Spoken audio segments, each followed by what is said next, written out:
Bonsoir mesdames, bonsoir messieurs, une fois de plus, ravi de vous retrouver dans ce magazine du dimanche. Un réel plaisir de recevoir ce soir Maître Joe Mukluna. Il est secrétaire exécutif des forces politiques alliées à l'UDPS FPAU en sigle, administrateur de l'établissement Trans Académa et puis coordonnateur des SOFTA, soutien à Félix Tshisekedi pour l'alternance. Avec lui on discute sur quelques points d'actualité Kinshasa comme à l'intérieur du pays. Bonsoir, Maître Joe Mukluna, et ravi de vous retrouver dans ce magazine.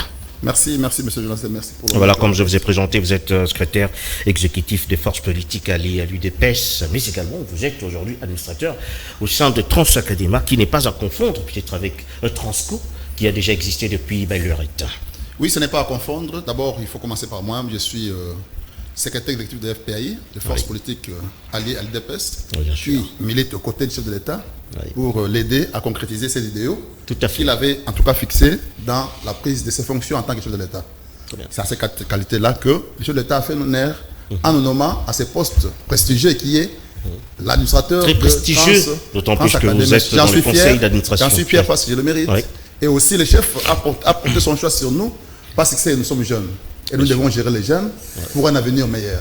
Et ça fait partie de la promesse qu'il avait faite pour devoir améliorer les conditions, en tout cas, de l'étudiant. Donc c'est une récompense de la part du chef de l'État, votre modeste personne. Ce n'est pas une récompense. Nous disons toujours que quand on vous donne une charge, ce n'est pas un privilège. Ce n'est pas une récompense, c'est le fruit du travail que nous avons fait et que le chef d'État trouvait en nous des valeurs qu'il faille partager avec les peuples congolais. Très bien, alors Trans Académia, Transco, quelle est la différence finalement? Oui, la différence c'est que Trans Académia est un établissement public à part entière. Bon, les gens confondent beaucoup au départ parce qu'il y a une loi, le décret numéro 1222 du 25 mars 2022 qui crée le Trans Académia en tant qu'un établissement public. Bien sûr. Donc il a son autonomie de gestion et financière. Ça n'a pas à confondre avec la société Transco. Vous avez tenu votre premier conseil d'administration, il faut le dire. Alors, de quoi finalement il a été question? Parce qu'on va également y balancer votre élément par rapport à votre conseil d'administration. Bon, mais comment vous savoir ce que ça veut dire Trans Académa, qu'est-ce que c'est la signification claire? Oui, dans les soucis qui animent les chefs de l'État, il avait promis au peuple congolais de pouvoir améliorer les conditions de vie de tous les Congolais.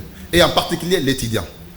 Pourquoi l'étudiant? Vous vous souvenez à l'époque, au départ déjà, les chefs ont mis un accent particulier pour réflexionner tous les hommes d'étudiants, tous les auditoires et tout ce qui entoure, en tout cas, les milieux universitaires, de manière à faciliter l'étudiant à recevoir la formation dignement. C'est ce qui a été fait. Mais il s'est aussi finalement dit, écoutez, l'étudiant a un problème de déplacement. Imaginez-vous un étudiant qui habite Maloko, devoir regagner, en tout cas l'université, à 8 heures.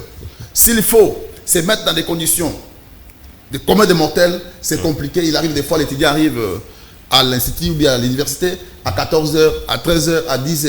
Et ce qui n'améliore pas, ce qui ne lui arrange pas du tout. C'est ce que les chefs, pour couper court et améliorer ces conditions, il dit, nous créons une société Trans Académia qui aura pour mission de pouvoir faciliter l'étudiant, n'est-ce pas, à se déplacer. Quand vous dites faciliter, ça veut dire quoi? C'est-à-dire l'étudiant mettre en place. Il prend son bus gratuitement, c'est-à-dire de la maison jusqu'à destination. Mettre en place un char automobile uniquement pour l'étudiant. L'étudiant va payer, mais à prix préférentiel. Ça veut dire? Ça veut dire que l'étudiant ne paiera pas beaucoup plus que ce qu'il payait hier. Le prix c'est à 500 aujourd'hui. Je vous donne un exemple. Et l'étudiant payera combien? Je n'entre pas dans les détails parce que je ne suis pas venu ici pour ça. Dans les détails, pour les détails que vous pouvez prendre aujourd'hui, c'est qu'il y aura un prix préférentiel. Mais retenez aussi qu'un étudiant qui quitte Maloko, ou bien Kinkole, ou bien l'aéroport, ou bien Kingasane, jusqu'à l'université de Kinshasa, qui paye le prix qu'on paye aujourd'hui, c'est déjà abordable. Donc, si un étudiant paye 500 francs de Kingasani à l'université, aujourd'hui, il paye combien? Plus que ça. Donc, vous comprenez que c'est ça les prix préférentiels. Pour ne pas entrer dans les détails, les moments venus, quand nous mettrons toutes les batteries en marche, l'étudiant connaîtra ce qui va dépasser pour les transports. Ah, très bien. Donc, de toutes les façons, qu'on ne voulait pas qu'on aborde profondément cette question, mais c'était quand même important, d'autant plus qu'on voulait savoir quand est-ce que finalement ces bus vont commencer à circuler. Oui, en tout cas, je sais que ce que je sais, c'est bientôt. C'est bientôt. Pourquoi? La société compte déjà un premier lot. D'ailleurs, vous avez suivi la déclaration lors de notre réunion du conseil d'administration. Le PCA a tenu un point de presse où il a dit que nous allons prendre bientôt 120 bis qui sont déjà arrivés à Luanda. Il y a 100 bis qui sont déjà ici, en tout cas dans les locaux dans les entrepôts de Transco. Donc, à ce jour, La société Transacadémie compte environ 220 bus qui seront déployés à travers les pays. Donc, les Transacadémies ne concernent pas seulement Kinshasa, concernent tous les Congos, donc toutes les provinces où il y a des étudiants. Très bien. Bon, voilà, je crois que nous avons l'essentiel de ce que ça veut dire Transacadémie, qui sera finalement géré par le PCA Trésor Mpoi Barouani et puis le directeur général qui est M. Georges Ongelo. On va peut-être revenir dans notre prochaine édition quand vous aurez tous les détails possibles. Merci. On parle de la jeunesse. C'est-à-dire que le chef de l'État confère avec cette jeunesse également. C'était au Palais du Peuple, on a vu une masse importante de jeunes venus à la rencontre du chef de l'État pour discuter des questions des leurs. C'était au Parlement. Image de commentaire. Cette rencontre qualifiée de rendez-vous de paix et de l'unité nationale pour notre pays a été organisée par le Conseil national de la jeunesse avec comme thème le président de la République face à la jeunesse. C'est dans une salle surchauffée par les chants et slogans scandés par les jeunes dits forces du progrès que le président Félix Antoine Tshisekedi Tshilombo a effectué son entrée sur le coup de 11h45 sous les ovations d'une jeunesse heureuse de communier avec le premier des Congolais. Le président du Conseil national de la jeunesse, William Mukambila, a posé un diagnostic de problèmes de la jeunesse et a relevé les efforts fournis par le chef de l'État dans divers secteurs de la vie nationale, ce qui témoigne de sa volonté de voir le jeune émerger et jouer un rôle moteur dans le développement de notre pays. Le BIS Transacadémia, le service national, la présence de jeunes dans divers services et à certains postes de responsabilité. Il a en outre proposé au Parlement de légiférer sur l'instauration du service militaire obligatoire avant l'université. Quant à Yves Bunkoulou, ministre de la Jeunesse, initiation à la nouvelle citoyenneté et cohésion nationale, après avoir circonscrit les cadres de cette rencontre, a brossé un tableau des attentes de la jeunesse et a fait quelques propositions pour la bonne évolution de son secteur. Le grand oral du jour a été l'adresse du père de la nation à l'endroit de cette jeunesse, relevant les circonstances qui coïncident avec la tenue de l'événement de ces jours, c'est-à-dire l'agression nous infligée par le Rwanda sous couvert du M23 qui sème la terreur dans plusieurs localités du Nord Kivu. Félix Antoine Tshisekedi Tshilombo a demandé à l'assistance d'observer un moment de recueillement en mémoire des victimes de cette barbarie. Rappelant la reconnaissance historique des actions héroïques de la jeunesse dans le cours de notre histoire politique, il a reconnu qu'elle constitue également un énorme potentiel pour le développement socio-économique de notre nation. S'il existe cependant un écueil de taille qui est venu freiner toutes les initiatives pour jeunesse, c'est le faible taux d'investissement dans les secteurs de l'éducation et de l'emploi, et de préconiser comme remède d'associer la jeunesse à la gouvernance de notre pays et de la responsabiliser dans son processus de développement, comme le témoignent les récentes nominations dans les entreprises et autres administrations publiques ainsi que dans la territoriale. Après une invitation aux jeunes à participer massivement aux prochaines élections, non seulement comme électeurs, mais aussi et surtout en se présentant aux différents postes à pouvoir, le président de la République a relevé deux défis auxquels sont confrontés notre jeunesse, qui sont l'éradication du fléau de la haine et du tribalisme, ainsi que celui de l'émergence d'une jeunesse résiliente et engagée qui participe au développement de la République démocratique du Congo à travers différentes activités, incluant entre autres l'entrepreneuriat, l'innovation, l'accroissement du civisme, de valeurs citoyennes et la promotion de la bonne gouvernance. S'en est suivi, en conclusion, un échange au cours duquel le garant de la nation a répondu aux préoccupations de certaines catégories de jeunes tels que les entrepreneurs, les étudiants, la société civile et ce, à la grande satisfaction de tous. Voilà, on prend un deuxième élément, toujours par rapport à cette tribune, avec la jeunesse. On prend des revendications des jeunes par un jeune quinois. Image de commentaire. C'est pas normal, monsieur le président. La sous-traitance congolaise fabrique chaque jour un millionnaire sud-africain, un millionnaire chinois, un millionnaire australien, un millionnaire français. Et j'aimerais que les jeunes disent ici, ce n'est pas normal. Monsieur le Président, pourquoi? Parce que ces mots Zijin, Sikomine, Ivanoé ont décidé de ne pas respecter la 17/001 de février 2017. Ils ne respectent pas nos lois.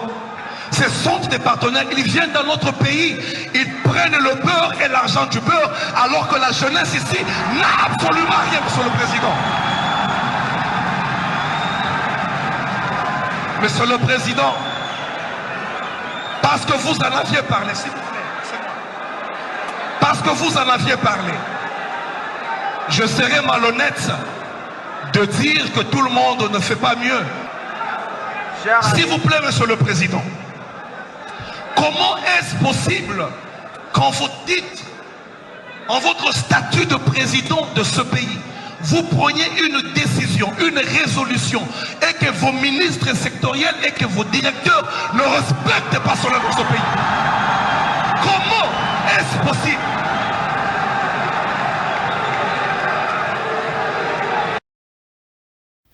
Voilà, Joe Mukuna, tout à l'heure, là, c'était donc le chef de l'État face à la jeunesse quinoise, enfin congolaise, parce qu'il y a plusieurs jeunes qui sont venus de plusieurs horizons. Bon, on pose finalement la question de savoir pourquoi le chef de l'État s'y prend un peu plus tard, n'est-ce pas, à parler à la jeunesse. On a comme l'impression que c'est une ouverture, comme certains l'ont dit, une sorte de corruption de la jeunesse, d'autant plus que nous sommes déjà dans une phase électorale. Les calendriers ont été publiés et le chef de l'État s'ouvre finalement à la jeunesse aujourd'hui. Pourquoi d'abord s'y prendre un peu tard par rapport au contact permanent qu'il devrait avoir entre le chef de l'État qui est jeune également avec la jeunesse congolaise? L'opinion mal intentionnée a toujours cherché des faux priants.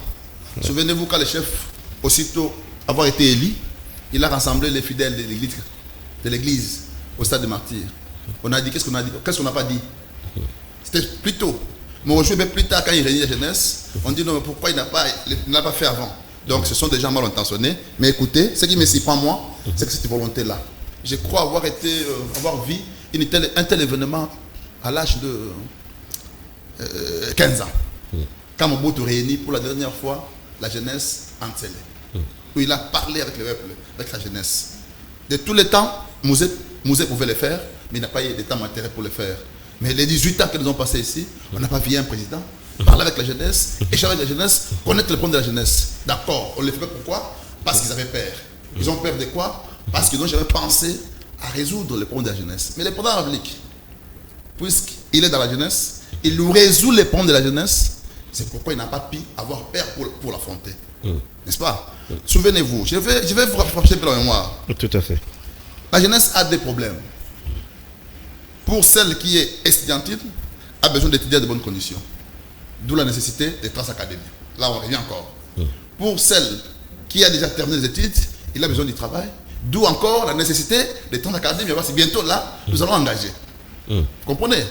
Il y a eu beaucoup, à peu près 20 sociétés qui ont été créées, dont je me réserve de citer les décrets ici. Ont été créés, les Fontaines, tout ça. Pourquoi? C'est pour donner du travail à la jeunesse. C'est pourquoi cette jeunesse doit se prendre en charge, doit prendre conscience, doit se dire, écoutez, aujourd'hui, je suis la relève de demain. Sans moi demain, le Congo disparaît. Regardez la souffrance que nous avons aujourd'hui. Envahi par les rebelles, par les Rwandais, par les étrangers. Mais si la jeunesse prend conscience de s'établir en un véritable réserviste de l'armée plutôt, nous n'aurons pas de problème. On n'aura pas de problème de recrutement. En cas de danger, on dit écoutez, les réservistes venaient, comme on a vu à l'Ukraine, comme on a vu en Russie. Vous comprenez? Cette jeunesse doit prendre conscience pour accompagner la République, parce que c'est elle la relève de demain. Voilà. Bon, on pourrait peut-être prendre deux catégories de jeunes, c'est-à-dire des jeunes qui sont apparemment conscients et des jeunes plus ou moins inconscients. Je ne veux pas dire ils sont inconscients, c'est-à-dire on prend une catégorie de jeunes qui sont dépravés, qui sont dans la rue, qu'on appelle pratiquement des koulouna, des désœuvrés, qui sont aujourd'hui certes abandonnés presque, je veux dire, à eux-mêmes. On ne sent pas une politique culturelle de la jeunesse, c'est-à-dire dans l'encadrement de la jeunesse. On ne le sent pas.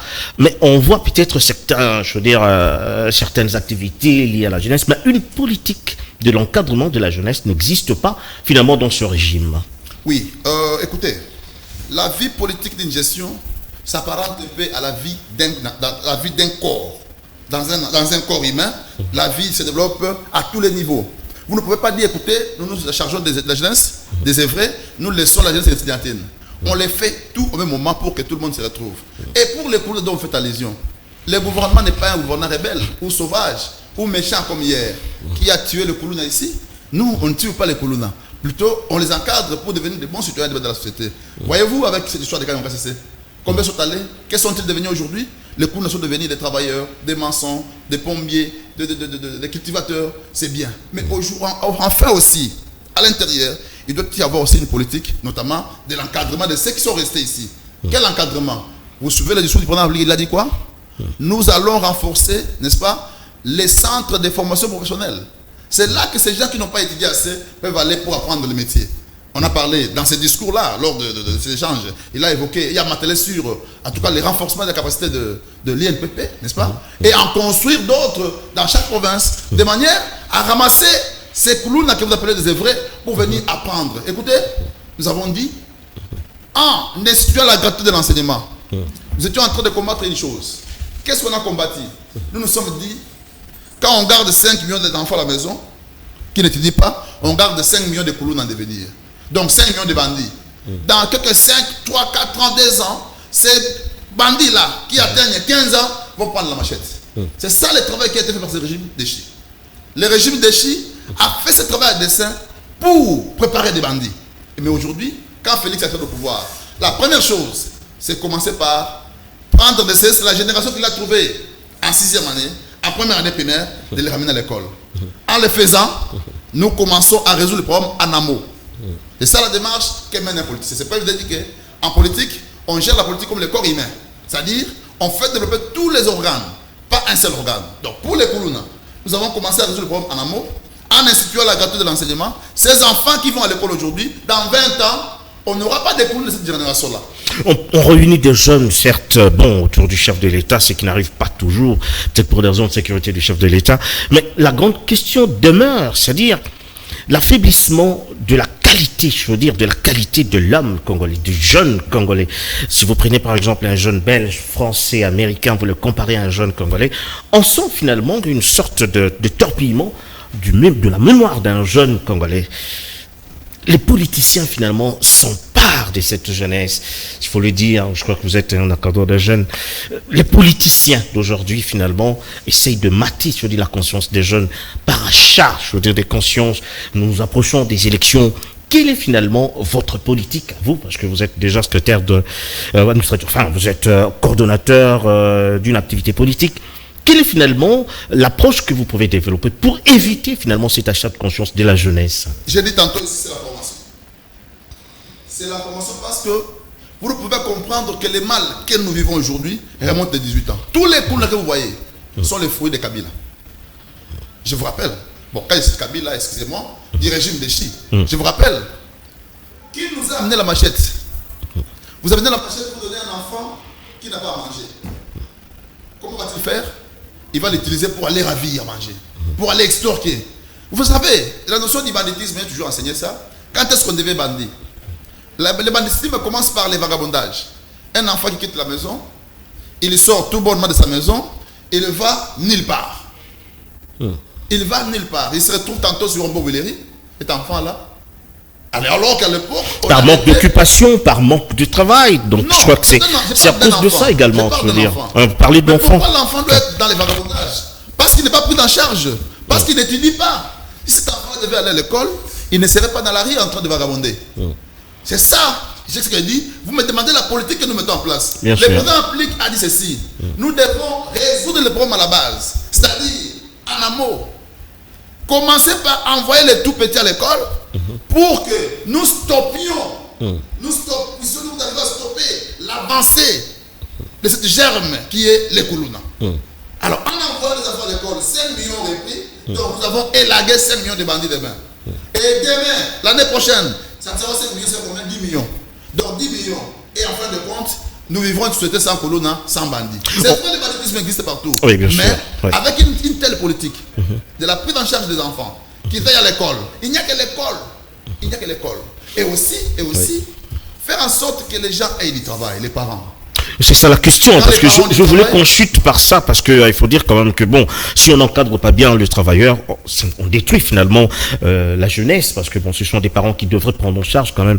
Mais on a en face de nous des jeunes dépravés, je veux dire des filles comme garçons qui courent dans les rues et qui sont dans les vagabondages terribles, certes. Mais bon, la grande question, c'est pas la dernière question par rapport au dossier, les nominations qui viennent, très souvent, ce sont des enfants, je veux dire, des politiciens, des dirigeants des partis politiques qui sont privilégiés. Ça, il faut quand même le reconnaître. Il y a eu tout récemment des nominations, peut-être, bon, peut-être vous faites exception, mais il y a quand même beaucoup d'enfants, je veux dire, des dirigeants qui sont nominés, contrairement aux jeunes gens militants des partis politiques. Pourquoi finalement cette discrimination? Ce n'est pas la discrimination. D'ailleurs, je vous rappelle déjà que dans mon mandat en tant qu'administrateur, je veillerai à ce que les jeunes soient beaucoup plus engagés que les vieux. Comprenez? Je veillerai, parce que je suis administrateur, dans les conseils d'administration, je proposerai que dans l'engagement qu'on tienne compte de ces âges, qu'on prenne beaucoup plus de jeunes que de vieux. Parce que ces jeunes-là, s'ils ne travaillent pas, ils seront des vagabonds. En étant vagabonds, ils demanderont, ils vont quémander. En quémandant, s'ils ne trouvent pas, qu'est-ce qu'ils vont faire? Ils vont extorquer. Voilà la procédure pour devenir vagabond. Donc pour nous, nous disons, nous privilégierons d'abord l'engagement de la jeunesse pour que ceux-là qui ont étudié, qui n'ont pas étudié et qui ont fait les écoles professionnelles puissent en tout cas travailler de manière à résoudre tant pour les problèmes de... Très bien, je reprends que nous avons Maître Joe Mukluna, il est secrétaire exécutif des forces alliées à l'UDPS. Avec lui, on a parlé quelques points concernant la tribune entre les chefs de l'État et la jeunesse. On prend un autre élément qui parle de la 6e exposition béton en vue de rebâtir la ville de Kinshasa. Nous sommes à l'horizon 2036. Images et commentaires. C'était devant le président de la République, Félix-Antoine Tshisekedi Tshilombo, que s'est ouverte la 6e édition de l'Expo Béton à Kinshasa, au Palais du Peuple, dans la salle des spectacles. Organisée sous les thèmes 5 piliers pour rétablir Kinshasa, horizon 2036, par les sénateurs, dans l'objectif de la construction et de la modernisation tout azimut des infrastructures en République démocratique du Congo en général et à Kinshasa en particulier. En effet, le président du comité d'organisation de ce forum, Jean Bamanissa, a dans son speech relevé les différentes difficultés que fait face la ville de Kinshasa, à savoir les bouchons désastreux qui se vivent au quotidien dû non seulement à l'incivisme des conducteurs, mais également aux infrastructures qui ne répondent pas à sa croissance démographique. Prenant la parole lors de ces assises, le ministre des ITP Alexis Guissaro a tablé sur la manière de faire pour garantir l'assainissement de la ville de Kinshasa. Alors comme outil de support à la mobilité urbaine, nous avons les infrastructures, bien sûr. Quand on parle d'infrastructure, il faut le concevoir dans le sens global du terme, les infrastructures de transport, les routes, le réseau de drainage, l'assainissement, les ponts, les ports, les aéroports, tous ces ouvrages participent à ce que nous composent ce que nous appelons les infrastructures de transport. Et c'est là un outil important pour assurer la mobilité urbaine. Mais cette mobilité urbaine aussi est assurée par les équipements qui sont mis à contribution pour pouvoir atteindre ces objectifs. Il s'en est suivi les exposés d'autres sénateurs, en l'occurrence l'honorable Valentin Guérengo, signalant que le président de l'Assemblée provinciale de Kinshasa avait aussi placé son mot quant à ce. Pour boucler la boucle, les organisateurs veulent à tout prix redorer l'image de la ville de Kinshasa. Joe Mukluna, Kinshasa présente très mal, il faut dire, surtout après la pluie, il faut dire, une insalubrité criante. Une seule question. Qu'est-ce qui traîne finalement la salubrité, n'est-ce pas, dans la ville de Kinshasa? Qu'est-ce qui traîne finalement pour qu'on on essaye d'évacuer, je veux dire, toute la saleté qu'il y a dans la ville de Kinshasa et finalement reconstruire une ville propre, comme certaines villes, c'est pas en Afrique, même en Occident? Oui, merci, mais moi je me dis toujours qu'il faut remonter plus loin pour connaître les vrais problèmes de Kinshasa. Toujours remonter plus loin, c'est-à-dire pointer du doigt le régime passé. Non, je ne pointe pas du doigt. Toujours, ça c'est votre stratégie finalement. Un parallélisme. Un exercice transscientifique. Hein. Oui. Kinshasa a été conçu pour 400 000 habitants. Si vous pouvez aller dans l'école géographique, vous verrez, les traces sont là, conçu pour 400 000 habitants. Mais aujourd'hui nous sommes 20 millions d'habitants. Ce qui rend difficile pour maintenir l'équilibre des infrastructures. Et on occupe que, je veux dire, même 15% du territoire de la ville de Kinshasa. Oui, alors que vous allez prendre un exemple avec les projets Tilé-Gelou. 0 trou. Si vous sillonnez, il n'y a pas de trou. Mais l'embouteillage est toujours là. Pourquoi? Il n'y a pas de trous dans la ville de Kinshasa. On peut vous citer quand même certaines artères quand nous avons commencé avec ces régimes, il y avait beaucoup de trous. Ces brèches ont été ensevelies tant soit peu. Mais vous verrez qu'en tout cas, 80% des brèches sont ensevelies. Ces brèches, malgré qu'ils soient ensevelies, il y a toujours un problème d'embouteillage. Alors là, il faut chercher les solutions ailleurs. Ça s'est passé au Nigeria, entre la ville de Lagos et Abuja. N'est-ce pas? La solution, c'était quoi finalement? Une ville ailleurs et pour désengorger. C'est une des solutions. Si vous ne voulez pas ça, alors il faut inonder la ville en construisant des sauts de moutons. Comment on appelle ça? Les routes entrecroisées à l'heure. Donc ça, c'est un problème et ça demande beaucoup de coûts qu'est d'aller ailleurs. Ici, il y a aussi ajouté l'incivisme des conducteurs. Je crois que nous avons voyagé tous ici. Quand vous allez à l'étranger, l'embouteillage ne freine pas les gens à arriver à l'endroit, à la destination. Mais il vous soumet dans un régime d'une certaine lenteur. Donc je sors de chez moi, je sais qu'il y aura un embouteillage.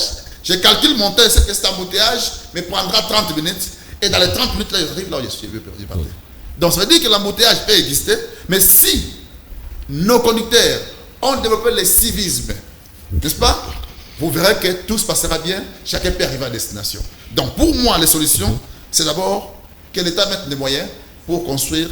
Mais l'État avait tenté de mettre des moyens avec le projet 100 jours du chef de l'État. Moi, je pensais que vous allez répondre qu'il y a eu détournement des fonds, ou il y a détournement des fonds à chaque fois que l'État a déversé des fonds pour l'entretien et la construction de routes. Mais vous allez ailleurs quand même, Joe Mukuna, sans évoquer les détournements des fonds qui se font pour finalement réduire la ville de Kinshasa. Je ne peux pas me mettre là à dire qu'il n'y a pas eu de détournement, je ne connais pas.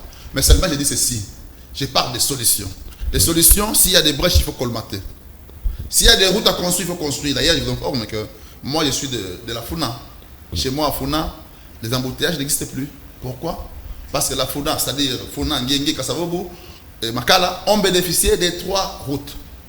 Je prends la route Lengesa, qui traverse Makala, Bungirengiri, Kalamou, vers Bongafoula. Aujourd'hui, la liaison est déjà faite entre Bongafoula. Je prends la route Assosa, qui traverse Bumbu et qui fait jonction avec 24 novembre sur Sanatorium de Makala. Vous voyez, je prends la route Makanza. Ça veut dire que chez nous là, si vous quittez Ipen, dès que vous êtes à Bumbu, vous n'aurez pas d'embouteillage. C'est aussi une des solutions. À Kassavo, je vois l'avenue Chèvre être construite. Je vois l'avenue Force et Sport être construite. Donc ça veut dire que ce sont des solutions à court terme qu'on apporte. Mais, puisque la démographie est en train d'évoluer, il faut toujours envisager qu'un jour, il faut construire une ville ailleurs pour désengorger. Je vous donne aussi un exemple. Vous vous souvenez, à l'époque, on n'avait pas de problème de courant dans la cité ici. Mais aujourd'hui, ce problème est devenu récurrent. Pourquoi? Parce que dans une avenue qui avait 10 parcelles, nous en comptons aujourd'hui 30. Il y a eu des miettements, des morcellements. Et le coût monte en eau et en électricité, ce qui occasionne la chute.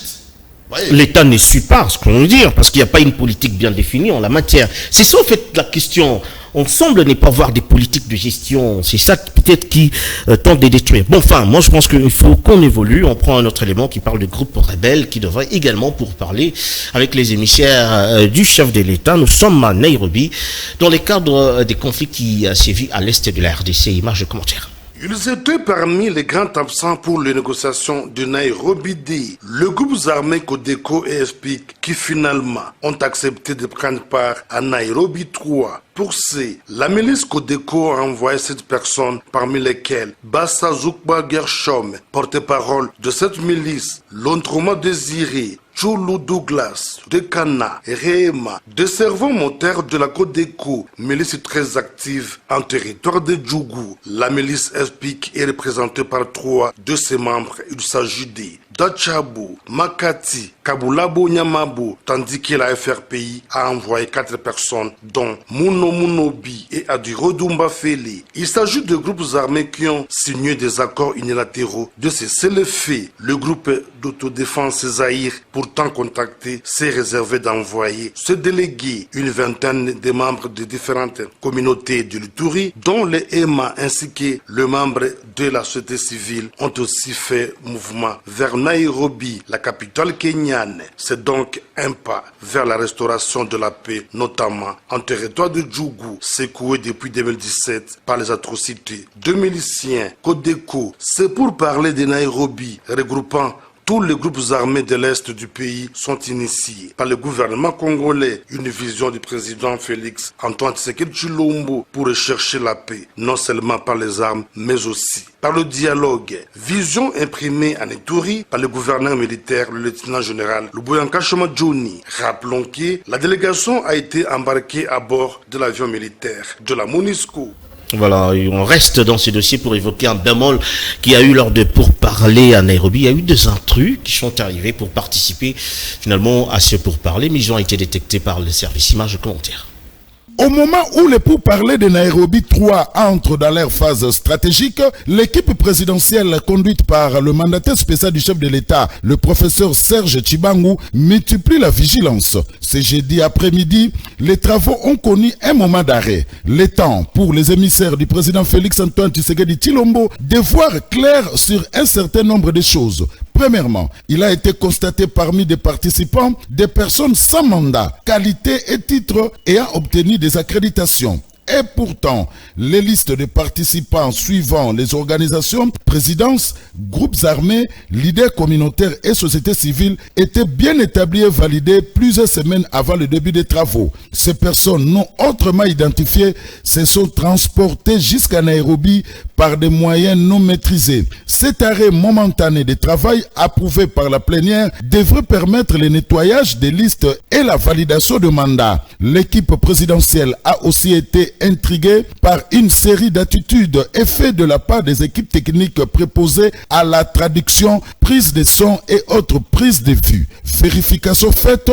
ce matériel appartient à une structure d'un pays voisin non concerné par les pourparlers entre Congolais. Le professeur Serge Tshibangou a exigé et obtenu le démantèlement de ce matériel et son remplacement par d'autres qui viendraient de Kinshasa.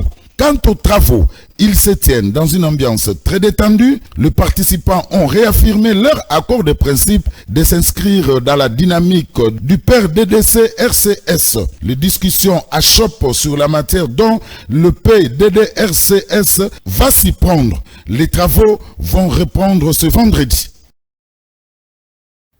Voilà, donc c'était le petit bémol qu'il y a eu lors des pourparlers à Nairobi. On part à Nairobi, Joe Mukuna. Tout à l'heure là, on voit des jeunes gens dans les groupes de rebelles, je veux dire, tenter quand même une sorte de négociation avec le pouvoir en place.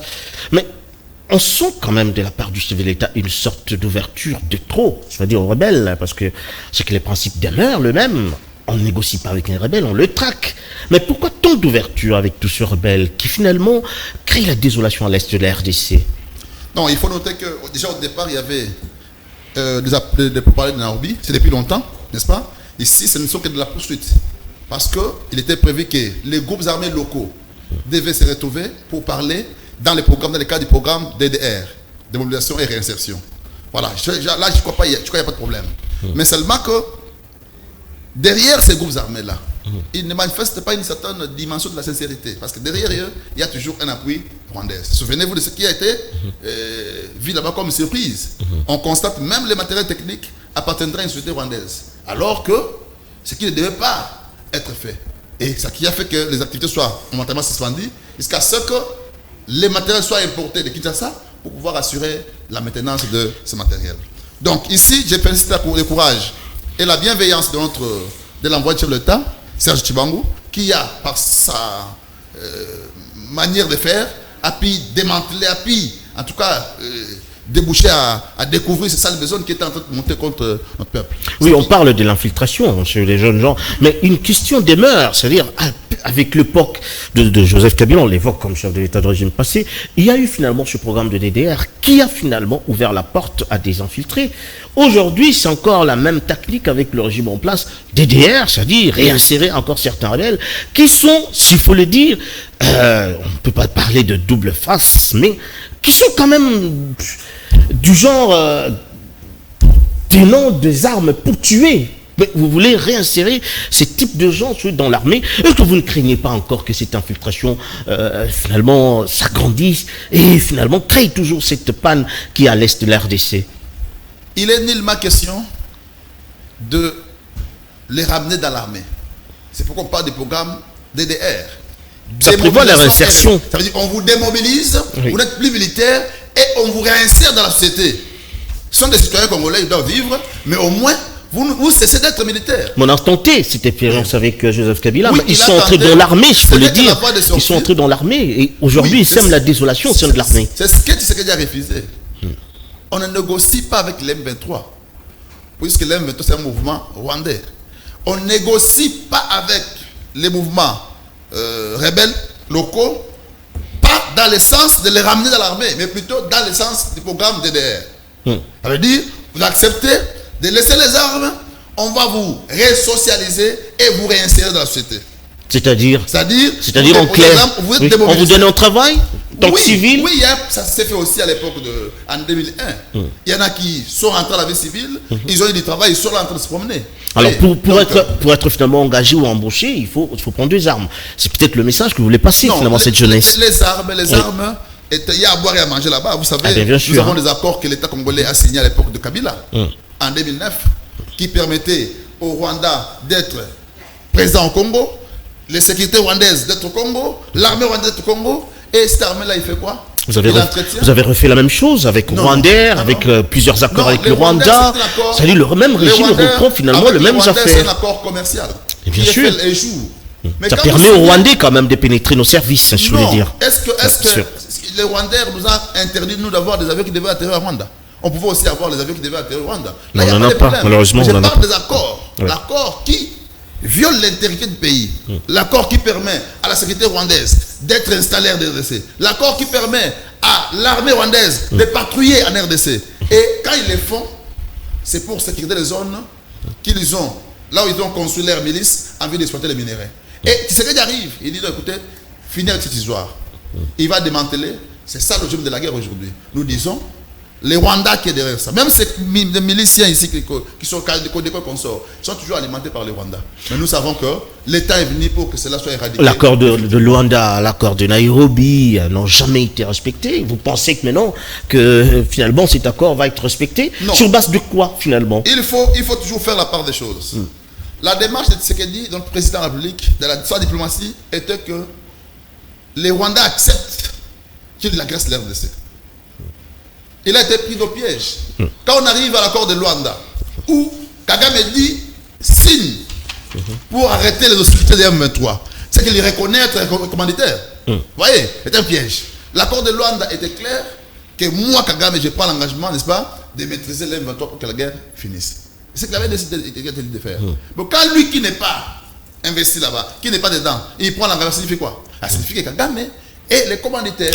On va revenir sur ce dossier, le temps de parler de l'arrivée imminente du pape François en RDC. Il faut dire que le nonce apostolique a eu à le dire au président de la République ainsi que plusieurs autres autorités. Le pape arrive donc à la fin du mois de janvier de l'année qui commence. Image de commentaire.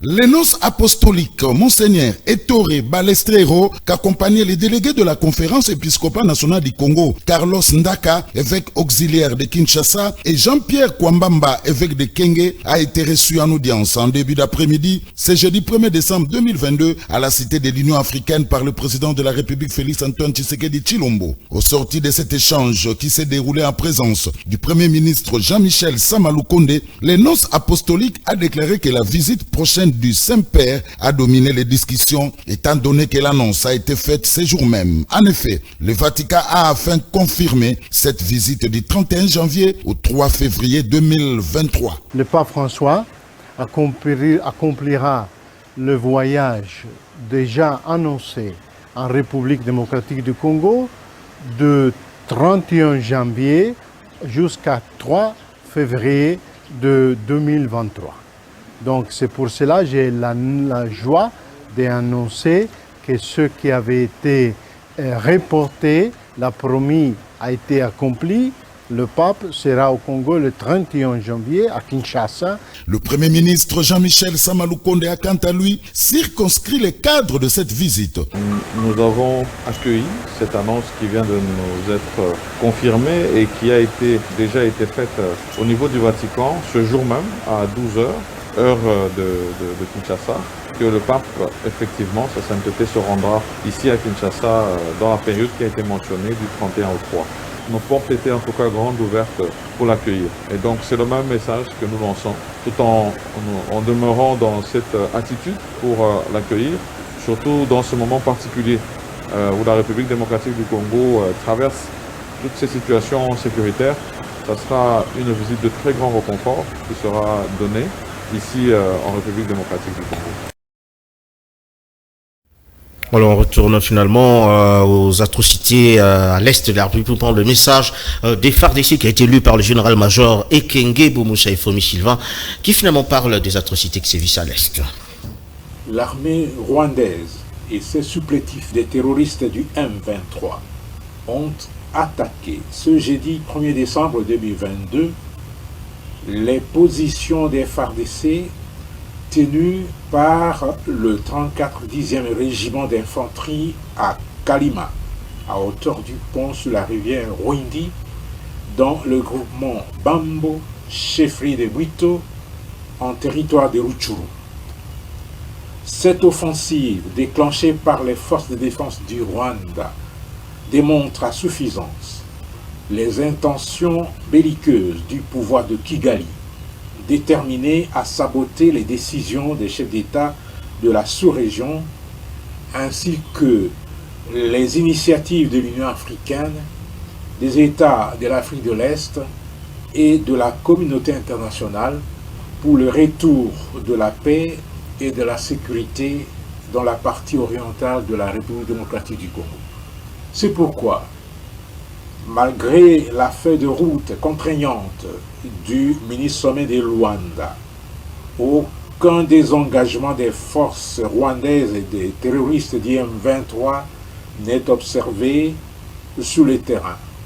Au contraire, il est constaté un renforcement en effectifs et en matériel en provenance du Rwanda. En outre, face au refus des populations de se soumettre à leur dictat, les forces de défense du Rwanda et leurs supplétifs du M23. On prend la marche des adeptes de l'Église catholique, soutien aux FARDC. Il faut dire qu'ils ont également entraîné plusieurs autres confessions, notamment plusieurs autres partis politiques également, pour soutenir les efforts que fournissent les FARDC. Image de commentaire. Les adeptes de l'Église catholique ont communié avec plusieurs membres des partis politiques, notamment le parti Union pour un Congo émergent de Mme Chantal Mawazo Ndianabo, présidente de la fondation Amour pour mon pays et pour le prochain. C'est donc ce dimanche, lors de la marche pacifique de soutien aux FARDC. Depuis le site Kitambo Magasin jusqu'à la paroisse Saint-Luc, la cohorte a imprimé sa bravoure de réduire les entames de la balkanisation de la RDC. Nous sommes venus faire une marche parce que pour soutenir nos familles qui sont à l'Est, qui sont en train de mourir par la guerre de M23. Mais on espère toujours en Dieu vivant. C'est pourquoi nous sommes parmi les gens de la paroisse Saint-Luc, parce qu'il y a toutes les paroisses qui ont marché partout sur l'étendue de la République.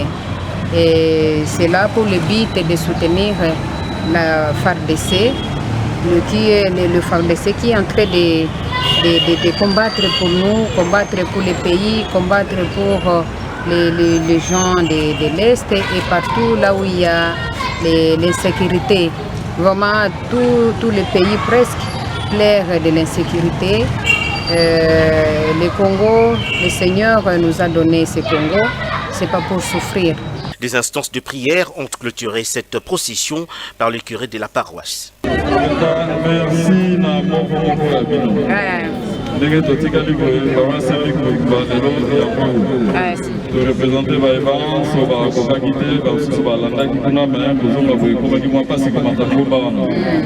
yango tozonga kopesa bino lisusu bobinisi po tozonga na bandako oyo tosali nzambe amen. Voilà, on prend quelques minutes pour discuter sur la marche qu'il y a eu.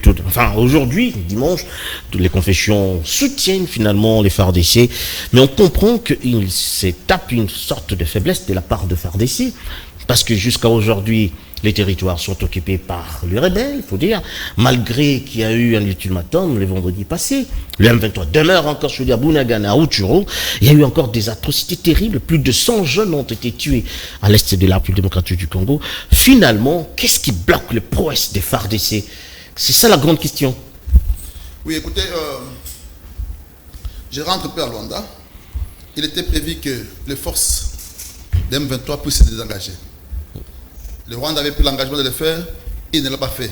Par contre, nous constatons, qu'est-ce que nous constatons sur le terrain? Les renforcements de l'effectif. Et encore, le massacre qui a eu lieu hier, avant-hier, pour lequel le président a décrété une journée, un deuil national de 3 jours. Donc, ici, l'État ne peut pas continuer. C'est vrai qu'il y a des problèmes. Le problème, c'est quoi? C'est que la guerre améliorienne, si l'État utilise ses forces, s'il y a vu les derniers bombardements, il y a aussi des morts de l'autre côté. L'État a le rôle, de protéger les civils. Si dans un milieu urbain, il faut utiliser l'artillerie et que les civils peuvent en pâtir, là, il faut faire attention. Nous ne sommes pas un État voyou, nous sommes un État civilisé. C'est ça la différence entre nous et les rebelles qui peuvent tirer partout et ils n'ont pas peur. Mais l'État congolais n'est pas tirer s'ils sont pas propres, mais plutôt les rebelles. Et les rebelles, qu'est-ce qu'ils font? Ils s'engouffrent dans les milieux où il y a les civils pour se confondre en vue de se protéger. Donc ici, là, l'option à prendre, c'est le plan militaire. J'apprends la marche qui a eu aujourd'hui. Les catholiques sont en train de marcher. D'une part, on nous dit que le pape va arriver. Je voudrais poser la question à Mbongo. Que va-t-il nous apporter le pape? C'est à Mbongo de nous dire. Parce que je n'ai jamais entendu le pape condamner le Rwanda. Le pape n'a jamais condamné le Rwanda. Et il vient ici. Qu'est-ce qu'il va nous apporter? Mais il condamne les atrocités à l'est de la RDC. Il prie pour la RDC quand même. Il a raté 2 voyages, mais il tient à venir finalement en RDC au mois de janvier. Le travail que le président a fait dans sa diplomatie agissante était d'amener les nations à condamner les Rwandais contre l'agression. Écoutez, vous savez comment faire pour faire la guerre? Si aujourd'hui la RDC décide d'attaquer le Rwanda, il devient envahisseur. Mais il faut commencer par condamner, faire condamner, pour que lorsque vous allez attaquer, qu'on dise pas que c'est vous l'agresseur. Et en fin de compte, dans les mécanismes de sanctions à travers l'ONI, obtenir aussi des sanctions. Le M23 est toujours à Rutshuru, le M23 est toujours à Bunagana, à Kiwanja. Finalement, aucun territoire, comme on l'a dit, aucun territoire finalement n'a été repris par les FARDC. C'est ça en fait la crainte que nous avons, malgré toutes les forces régionales qui arrivent à l'est de la RDC. Non, la question des forces régionales, ces forces régionales doivent travailler. Mais dans la matière de guerre, il faut privilégier des aspects. D'une part, on parle, d'une part, on fait la guerre. Mais si vous me dites que depuis lors, nous n'avons pas repéré Kiwanja, non, Bunagana encore moins Rutshuru, mais vous me dites aussi que ces gens-là ne doivent pas plus avancer. Et ils ne sont pas là pour faire les beaux-yeux. Mais ils sont à 20 km de Goma, c'est ça la crainte finalement. Non, ils sont à 20 km de Goma quand ils sont à Rutshuru. La situation initiale. Oui. Ils sont à Rutshuru, ils sont à Bunagana, ils sont à Kiwanja, n'est-ce pas? Mais est-ce qu'ils ont avancé? S'ils n'ont pas pu avancer, c'est qu'ils trouvent aussi une résistance dans le FARDC. Mais écoutez, les moyens qu'ils utilisent maintenant, c'est-à-dire s'engouffrer dans les milliers de la population pour qu'ils soient difficilement battables. Alors, l'État congolais, à travers les vétérans combattants, sont en train aussi de développer des stratégies pour voir dans quelle mesure les mettre hors d'état des milieux. Voilà, on va clôturer finalement cette édition. On prend un élément de notre collègue Jules Boulembi, dit Ndeko Zulu. Il a été finalement dans le cadre des élections à venir. Il a été à Makala pour échanger avec sa base. C'est là dans le cadre de la redynamisation de sa structure. Je suis Funa 2023, image commentaire. Animé d'un seul souci d'entendre son objectif, celui d'être le défenseur du peuple pour la législature 2023. Je suis Funa 2023 a repris son bâton de pèlerin le week-end passé pour des descentes dans les communes de district de Sofuna. 3e étape, la commune de Makala, plus précisément sur l'avenue Kikweta. La commune de Makala, à son arrivée, Jules Boulembi, Ndeko Zulu, Je suis Funa 2023 a fait l'objet d'un accueil chaleureux de ses habitants. Tout juste après la pluie qui s'est abattue à Kinshasa le samedi 26 novembre 2022. Prenant la parole, Ndeko Zulu a donné les raisons de sa présence dans ce coin de la capitale qui se résume à un soutien indéfectible à son endroit pour les élections de 2023. Car pour l'orateur, l'heure est venue pour défendre les intérêts de la population de Makala au niveau de l'Assemblée nationale. Très pertinent au jeu de questions et réponses. Les populations de Makala demandaient à Ndeko Zulu de ne pas suivre le mauvais exemple des autres élus qui, après leur élection, ont fui le peuple. Enfin, elle a adhéré à l'idée de Ndeko Zulu, car pour elle, Jules Boulembi sera différent des autres et à tout leur soutien. C'est bien Ndeko Zulu, l'émission déjà, comme on a dit à Massapa, mais vous avez souplisse. La chance de repérer ça. Et comme à souplisse, de repérer ça aux chances. Où est la base? La bague, les qui n'ont pas le bague, ma calé a pour la mousse.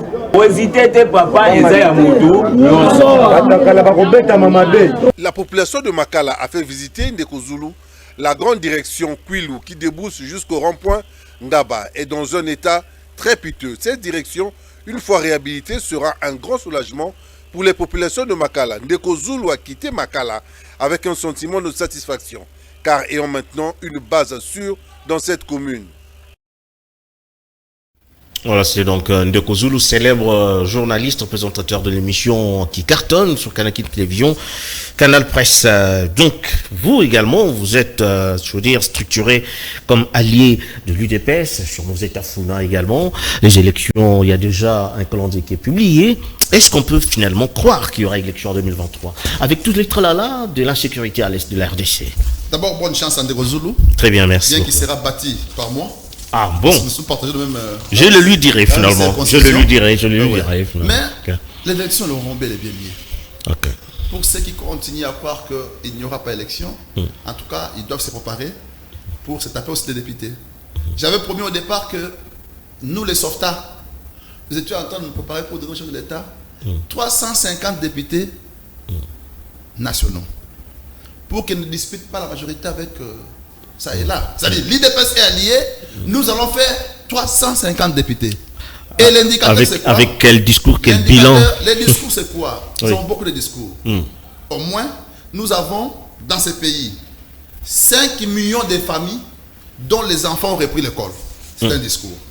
Est-ce que vous pouvez avoir un candidat qui peut battre Tshisekedi au Kaluka? Vous pouvez avoir un candidat qui peut battre Tshisekedi à Kikwiti, à Yola, Makala, là où je trouve Ndeko Zulu. On attend alors le moment venu, quand il y aura finalement élection en 2023. Je rappelle que Maître Joe Mukuna, il est avocat, il est également secrétaire exécutif des forces politiques alliées à l'UDPS, administrateur à l'établissement Transacadémia, coordonnateur du soutien à Félix Tshisekedi pour l'alternance. Avec lui, on a parlé de quelques actualités. On lui donne 30 secondes pour les mots de clôture. Merci, mon frère journaliste. Les problèmes des jeunes, le président public l'a pris à bras le corps. Et ce qui justifie notre nomination en qualité d'administrateur. Si vous trouvez la caricature qu'il y a là-bas, il n'y a que des jeunes. Nous allons travailler pour donner aux Congolais le meilleur d'eux-mêmes, pour donner aux étudiants ce qu'ils cherchent, pour que l'étudiant arrive à l'école, à l'université, au centre ou à l'Institut à 7h30. Et qu'il rentre à la maison à l'heure pour préparer demain. Merci. Donc, c'est ça le travail que nous allons faire. Merci. Et tout en remerciant le chef de l'État pour marque de confiance qu'il a fait en ma personne. Ouais. Et puis, je dis merci à Dieu et aussi au coordonnateur national des forces politiques à l'UDPS, Laurent Batoumona. Très bien, merci beaucoup Joe Mukuna et bonne chance pour votre nomination, votre mandat à la tête de cette entreprise. Merci également à vous qui nous avez suivis de partout. Merci à Serge Makoso Parbola, Tony Binda Soulemboyo pour la réalisation de ce magazine. On se retrouve donc le dimanche prochain à la même heure. D'ici là, portez-vous bien. Bonne suite de programme sur Canal Kin.